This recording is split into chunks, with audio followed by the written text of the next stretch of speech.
Hi guys, welcome back in to today's timeless message. I hope that this finds you doing super well. I'm Meg and I share wisdom and hope through guided meditation and wisdom as I am today. I wanted to talk today just about how this moment that we're in right now and this day is not a dress rehearsal. This is it.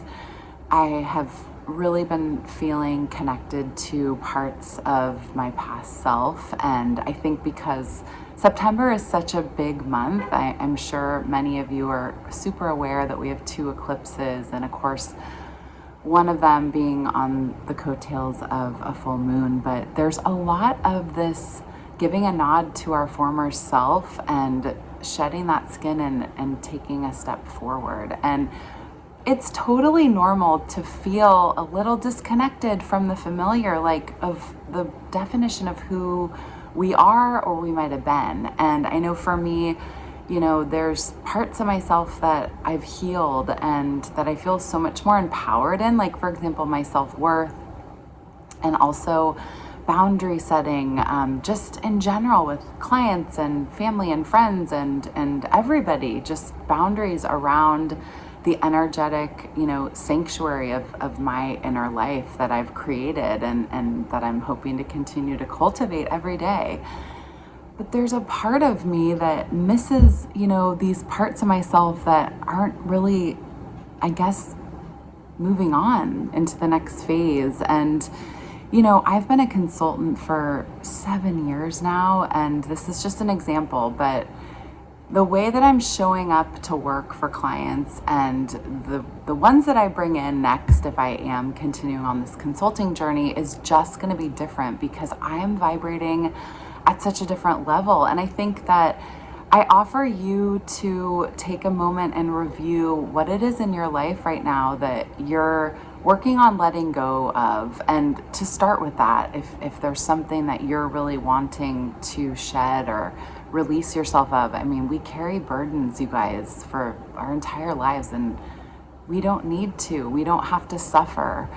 We're not meant to be slogging through life and just trying to get by. We're hoping and striving and arriving to this lightness and feeling free. And that's like every morning when you wake up, that having that lens to be able to apply to whatever you are going to design for the 24 hours in your day. And I think it's so hard in this world that we're in with just an overstimulation of fill in the blank. And when we're working on ourselves and we're trying to fine tune and to grow and expand, and most of all, you guys, to be happy, to find our center and to open our hearts and feel aligned with the life that we're living, we have to cultivate meaning on our own individual level. And that starts by allowing yourself to be happy and allowing yourself to let go of the things. And when I just say letting go, it's pretty big. I mean, this could be like a significant relationship in your life, maybe with a parent or a friend or your romantic partnership. It could be saying goodbye to a job that just really doesn't serve you. And guess what? You might know what's not on the other side of all these things. We never do.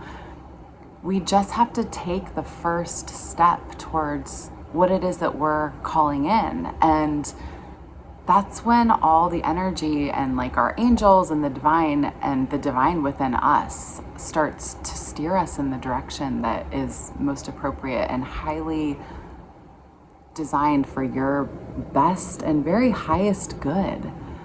But it's not a struggle. So I welcome you to think about an area or a behavior or a thought pattern or a value or anything that you feel you could stand to release, and just like actually visualize yourself like wearing a heavy backpack. Gosh, I've been carrying one around in all of my work travels lately, and it's like you just want to put it down, and you don't have to carry a burden. There's obviously things every day that we work through, and life is full of compromise and conflict and collaboration, but it's also full of joy and adventure and like a sense of lightness. And if you identify something that you're hoping to just release, you can write about it. You can write about how it's going to feel when that's no longer a part of you. And then also, writing helps reinforce to our higher selves and our subconscious that we're actually going to let go of a behavior. It's practice, right? It takes 30 days. Ironically, you guys will think this is really fitting, but I'm really trying to get reacquainted with my yoga and meditation practice because it's been really challenging for various reasons, mostly my schedule, to find the same time each day. And I wouldn't say that, I'm not doing it at all. Of course I am, but just not in the way that I want to move forward, because I know how it makes me feel, and the balance and the groundedness that I find in these certain practices. And by the way, you guys, those change.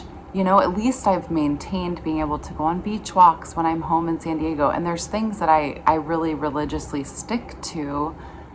And whatever that is for you, just allow yourself to sort of recognize if you need to change that practice, and know that it takes time. We have to sort of chip away at the ice block, so to speak, and just slowly and methodically get into these grooves with ourselves. And then we might get into a groove, and then guess what? We might have to change it. Everything's changing. That's the only constant in life, right? So I hope this timeless message encourages you to just allow yourself the grace and the space to recognize that this is it. And, this is our life today. And what can you do and bring forward into your life tomorrow and change so that you can live a more heartfelt life and just create more happiness. I love you guys. I hope you have a fabulous day, and I will see you soon for another message. Take care.